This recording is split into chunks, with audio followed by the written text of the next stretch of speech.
So every once in a while I embark on a series of talks that are about one piece of Buddhist writing. And right now I just started a series of talks on something called Genjo Koan, which is often translated as the koan of everyday life. Maybe more accurately translated as how to look at reality, or how to look at things as they are. This is by one Dogen Zenji, a 13th century Japanese monk, a very revered figure in Zen. And the first talk, I've given the first talk, it's now online, so if you've missed the first talk and you're interested, you can listen to that online. This is now the second talk. Dogen Zenji is generally considered hard to crack. It partly has to do with his style, which is very poetic and succinct. So I'm just to clue you in, I'm going to tell you what the lines that this is the very beginning of Genjo Koan. These are the lines that I talked about last week, and then we'll go on to the lines for this week. So it's the writing starts out, when all dharmas are Buddha dharmas, there are delusion and realization, practice, birth, death, Buddhas, and living beings. And when the 10,000 dharmas are without self, there are no delusion, no realization, no Buddhas, no living beings, and no death. The Buddha way transcends being and non-being. Therefore, there are birth and death, delusion and enlightenment, living beings and Buddhas. Nevertheless, flowers fall though we love them, and weeds grow though we hate them. So that's last week. The main points that we made in this first talk are that Dogen wants Zen students to be very flexible in their view of reality.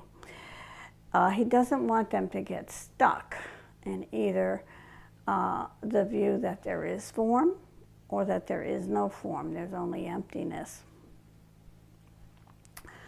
Another way to say that is to say he doesn't want students to get stuck in the absolute or the relative.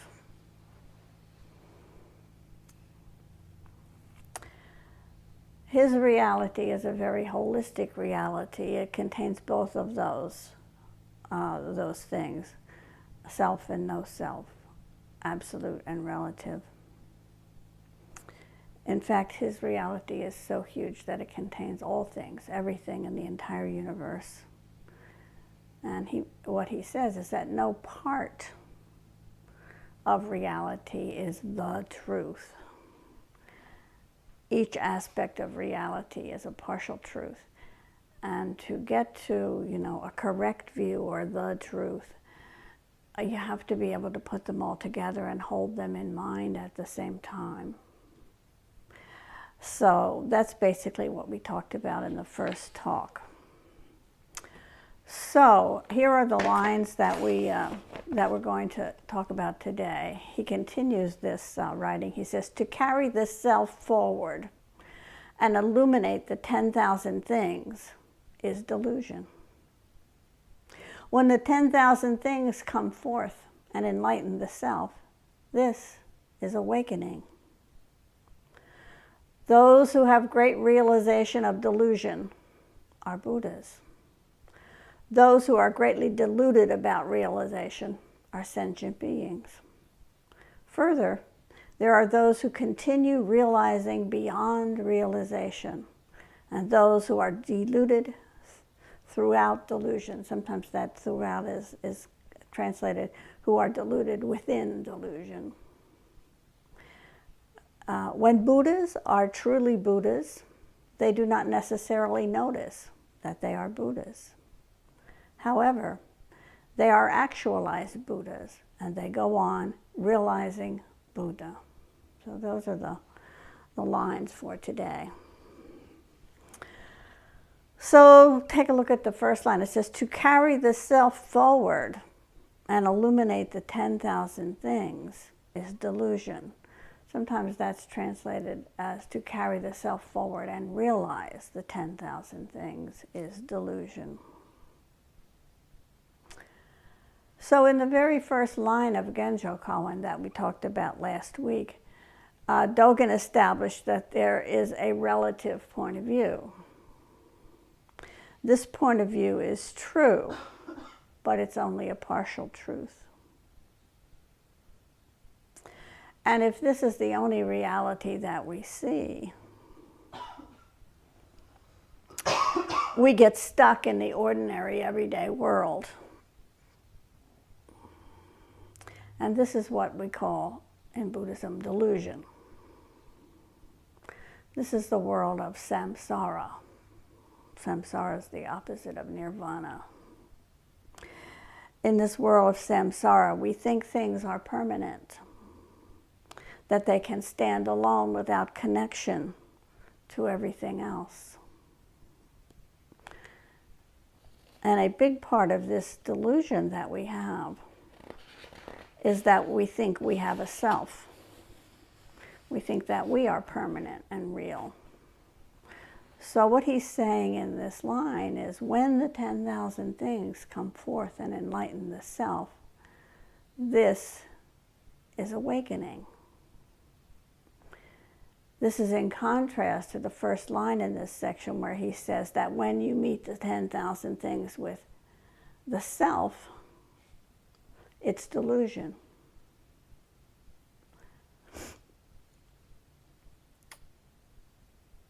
When you meet the 10,000 things with no self, with no separation between them and you, then you meet each thing intimately. When this happens, when there's no self, and you are the thing that you're in front of, then there is just this plum blossom, according to Japanese drawings and haiku. Just this Oliver the cat. Just this Han. Just the smell of this particular incense. Just the trash-strewn block. Just the pain in the legs. No self. Just this very moment. And whatever we meet in each moment. Each dharma, each thing is us. And we are each dharma we meet. No separation, it's one. When we meet all things, all dharmas like this, then they enlighten us. Because what we realize is that the self is empty and that objects are empty. Just this is it. No form, no self. Both form and self. Suchness. Dogen continues then in the next line. He says, those who have great realization of delusion are Buddhas. Those who are greatly deluded about realization are sentient beings. So here he's switching to another way of talking about delusion and realization, talking about Buddhas and beings. Remember that his original point was that when we begin to practice, we're all in a state of delusion because we think things are permanent and separate. That's how we, that's how we see the world. We take it as being real. And we take each thing as being separate from the other. But remember too that Dogen sees the next, and once you start to practice, then you have to go further than that view. You have to see that this is, in a way, a deluded view. And in Dogen's way of thinking, it's only those who have thoroughly realized the truth about their original delusion who are Buddhas. You can't be a Buddha until you've taken a look at how you're seeing the world incorrectly, in a deluded way. So this is what a Buddha is, right? One who has seen through delusion. What are we deluded about? We're deluded about a separate, permanent self. We're deluded about separate, permanent objects. And so to become a Buddha, we need to become an expert on delusion. It sounds kind of funny, but that's how it is. Because it's these delusions that keep you from being Buddha. So those who have great realization of delusion are Buddhas, he says. In the second part of the sentence, he shows us the other side of this truth. He says those who are greatly deluded about realization are sentient beings. So he's making a contrast here between beings and non-beings, or self and no self. We all begin to practice with many delusions about realization. First of all, we're deluded about what it is. We haven't experienced it yet, so how can we know what it is? We're deluded about how we will recognize it if it happens. You know, students are always telling me they had an enlightenment experience, you know, and it usually isn't true. You know, you just don't, and students have enlightenment experiences that they don't know are enlightenment experiences. You know, you would think it would be very obvious, but it isn't always. We're deluded about the ways in which realization will fix us up and solve our problems. We think if only we were enlightened, you know, our life would be perfect. Not so. So in this line, Dogen is contrasting delusion and realization, Buddhas and beings. He's saying that if we think realization is something we get, something we add to the self, then we're deluded.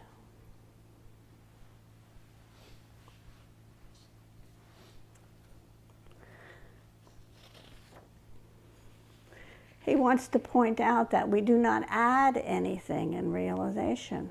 Realization is simply the seeing through of delusion. So we can say really that rather than add anything in realization, we subtract something. What we subtract is delusion. You ever see those signs on stores that are going out of business? There's a big sign on the window that says, "Everything must go." That's it. That's a message to you about your delusion. So what he's pointing out here is that realization is inseparable from us. It's something that we've had all along. So what we do when we become enlightened is we discover it. We discover that we've had it all along. We don't add it. We just see through the delusions that cover it up. So the Genjo Koan continues. Dogen says, further, there are those who continue realizing beyond realization, and those who are deluded within delusion. This first line, further, there are those who continue realizing beyond realization. This can best be summed up, I think, by a line that's in the identity of the relative and absolute that we chant during sesshin. It says, to encounter the absolute is not yet enlightenment. So we have to see emptiness. We have to see through our delusions that things are real and permanent. But when we see that, that's not the end of our realizing. That's not it. So it says to encounter the absolute. Or you could also say that to encounter emptiness or to encounter oneness is not yet enlightenment. You're on your way, but it's not yet there. So the first step of realization is to see through form, to see emptiness, to see the absolute. We move from the delusion that form, self, the 10,000 things are permanent, that they stand alone and are independent entities. This is a delusion. It's our initial understanding. But then every practitioner has to see that there is another way in which you can view reality. That way is from the point of view of change, of oneness, of emptiness, of the absolute. The Buddha gave the Four Noble Truths. And this is how he spelled out how we are to look at reality. This is the absolute point of view. And this is the first step toward realization. Nevertheless, when we've seen this aspect of reality, the absolute, what Dogen is telling us is this is not the final truth about the nature of things. It's a truth, but it's not the final truth. In Zen, in fact, we say that to see the absolute can be a sticking point.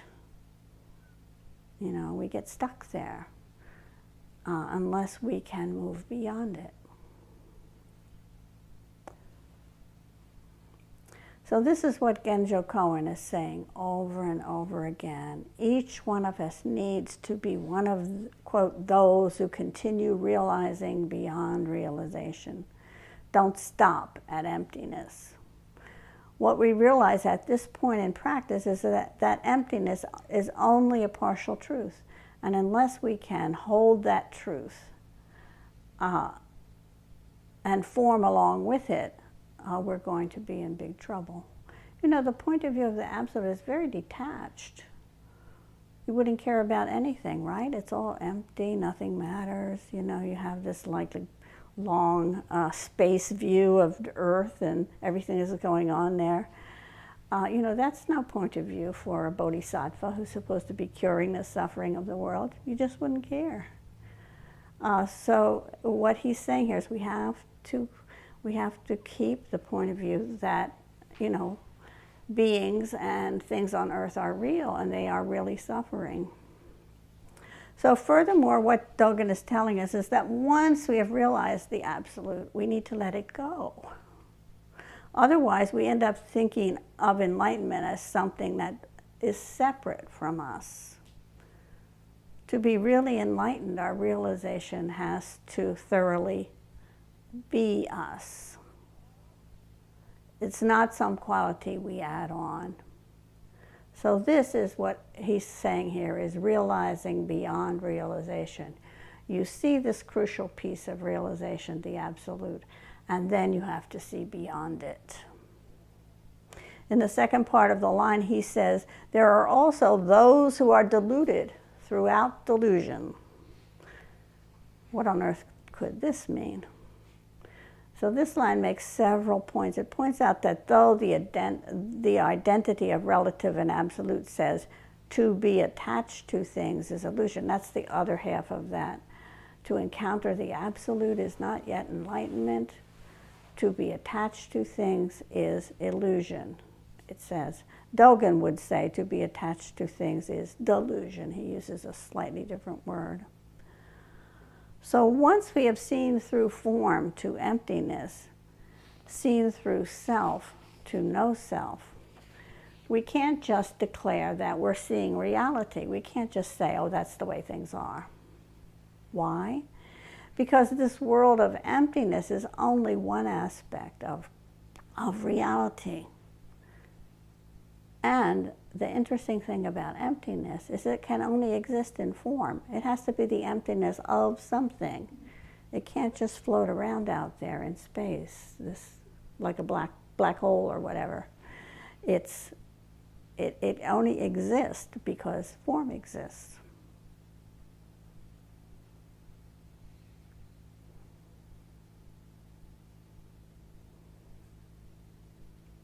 I've lost my place here. So the identity of relative and absolute says the absolute works together with the relative. Get that? The absolute works together with the relative. Like two arrows meeting in midair. Absolutely equal. Absolutely meeting.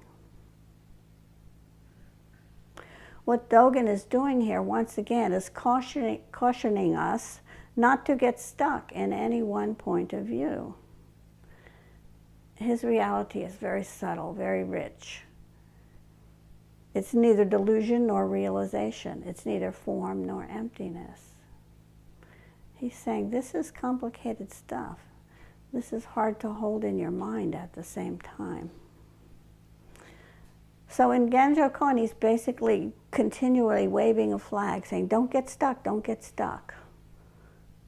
Look at all these different points of view. So he ends this section of the Genjo Koan with these lines. He says, when Buddhas are truly Buddhas, they do not necessarily notice that they are Buddhas. However, they are actualized Buddhas, and they go on realizing Buddha. Why would Buddhas not recognize that they're Buddhas? It's kind of odd. It's because when you're thoroughly one with something, you don't see you. You don't see what you are one with as separate from you. So if you're thoroughly one with Buddha, then you don't see you, and you don't see Buddha.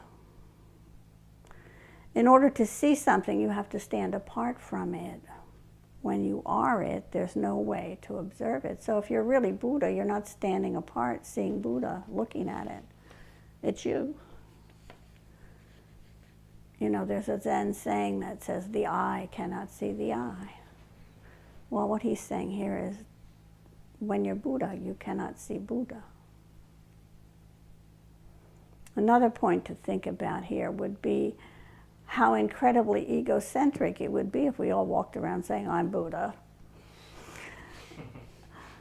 I mean, and the inevitable corollary of thinking that you're Buddha would be immediately saying, well, he's not, you know. So it gets into dangerous territory, right? One of the Zen precepts claims that to even give rise to the thought that there's a difference between Buddhas and ordinary persons is to violate the precept. This is a kind of Buddhist blasphemy to feel you're Buddha and somebody else isn't. The whole universe is subject to the laws of reality. Everything in the entire created universe is subject to the same laws. These are the laws that Buddha laid out. They're very logical in a way. He says that everything changes, that everything is connected to everything else, that everything is empty, everything is one. These are all the laws of the universe. So this, after all, is what Buddha nature is. It's all these qualities that Buddha has pointed out as being the essence of reality. So this is why we say all things are Buddha nature, because everything is subject to these same laws of the universe. You know, the first koan that everyone gets if they do koan study in Zen is, does a dog have Buddha nature? Yes, everything in the entire universe has Buddha nature. This is what Buddhism tells us. The Bodhisattva vow, during a session we do several chants, and one of them is called the Bodhisattva vow. Bodhisattva is a person who has become enlightened and has given up his own nirvana to go back into the world and cure the suffering of the world. So this is called the Bodhisattva's vow. The Bodhisattva's vow is save all sentient beings. Save them from what? From suffering. And so in this Bodhisattva's vow, it says, when I, a student of the way, look at the real form of the universe, all is the never-failing manifestation of the mysterious truth of the awakened life. That is saying what I just said, that everything in the entire universe is subject to the same laws, and they show forth this mysterious truth. It continues, it says, in any event, in any moment, and in any place, None can be other than the marvelous revelation of its glorious light. What's its glorious light? The real form of the universe.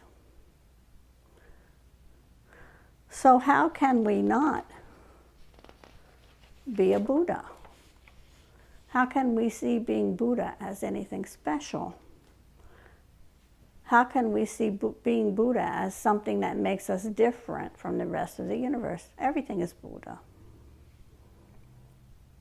In the second line of this section, Dogen says, however, they are actualized Buddhas, and they go on realizing Buddha. When he says they, he's talking about those who don't know they are Buddhas.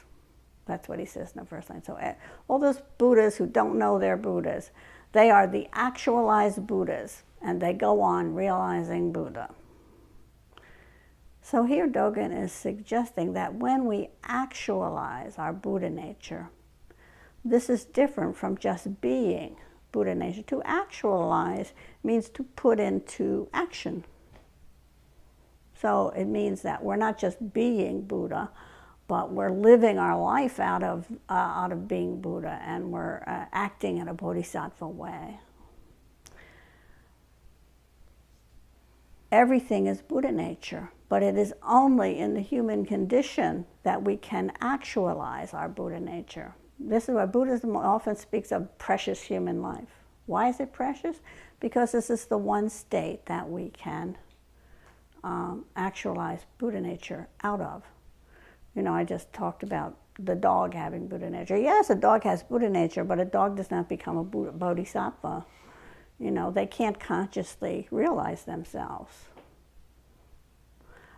So they are Buddha nature, but they can't actualize it. So to actualize Buddha nature is to consciously recognize that we have this Buddha nature and to live our lives according to this truth. When we see the self as empty, we see everything else empty as well. And we see everything else as the self. Then we take care of the 10,000 things with compassion. 10,000 things just means everything. That's a Chinese phrase. Clearly not all those Shakyamuni included in his statement, all sentient beings are inherently Buddha. This is what Buddha said upon his enlightenment. He said, you know, I'm enlightened. All sentient beings are inherently Buddha. Or sometimes it's translated, all sentient beings have Buddha nature. This is what he said, but not all of them have actualized their Buddha nature. They have Buddha nature, but have they actualized it? This is why we practice, so we can actualize it. Not to have it, we have it already. But how do we consciously come to see it and act out of it? There are realized Buddhas, and there are unrealized Buddhas. Everyone's a Buddha, but not everyone has actualized their Buddha nature. Otherwise, the world wouldn't be in such a mess, would it? So why does Dogen go on to say in this line that actualized Buddhas go on realizing Buddha? It's because he wants us to know how vast and deep Zen practice is. We never come to the end of it. There's always more wisdom and compassion that we haven't yet reached. Practice never ends. It would be very boring, wouldn't it, if after your first realization experience, your first breakthrough, there was nothing else to realize. You wouldn't need to sit, you wouldn't need to practice. You'd just go off and enjoy your enlightenment. One of the commentaries I was reading for this talk was by Maizumi Roshi. He points out in his commentary, which I thought it was a very interesting point, that from an enlightened point of view, from the point of view of the Absolute, we see human beings as empty. And what we see is that they don't really exist in the usual sense of solidity and separateness. Then why would we feel it was necessary to try and relieve their suffering? We wouldn't.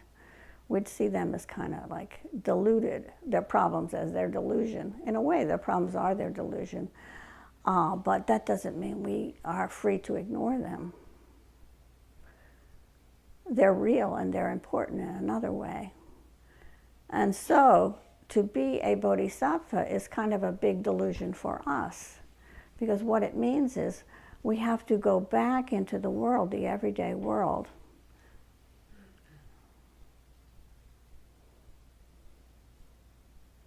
We have to enter this deluded world again, a world of separateness. And when we do that, we naturally join again in the confusion and mess of the world. We get dirty, we suffer, we make mistakes. That's our job as bodhisattvas, go back into the world. The chant that's part of our meal chants when we hold session says this. It says, may we exist like a lotus, at home in muddy water. Thus we bow to life as it is. We can't actualize Buddha in a pure world because there is no pure world to actualize it in. So this is our koan. How do we remain clear with the wisdom of realization? How do we remain still and pure like a lotus while mixing it up in the muddy pond of our all too deluded everyday life? We have to actualize, we have to go into this world, which is deluded. So this is the reason Dogen wants us to be supple. He wants us to see the many points of view from which we can regard reality. Because we need to be strong enough in our realization that we can actualize realization in a suffering and deluded world. If we're not clear, certainly the world is not. Just take a look. And we will not be able to function skillfully in this world unless we can remain clear and keep all these different points of view together and apart, and know when to use one and when to use the other.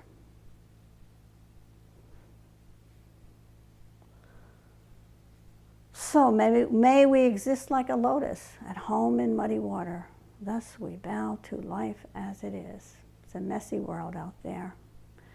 Got to be clear to deal with it like a bodhisattva. So, more next time.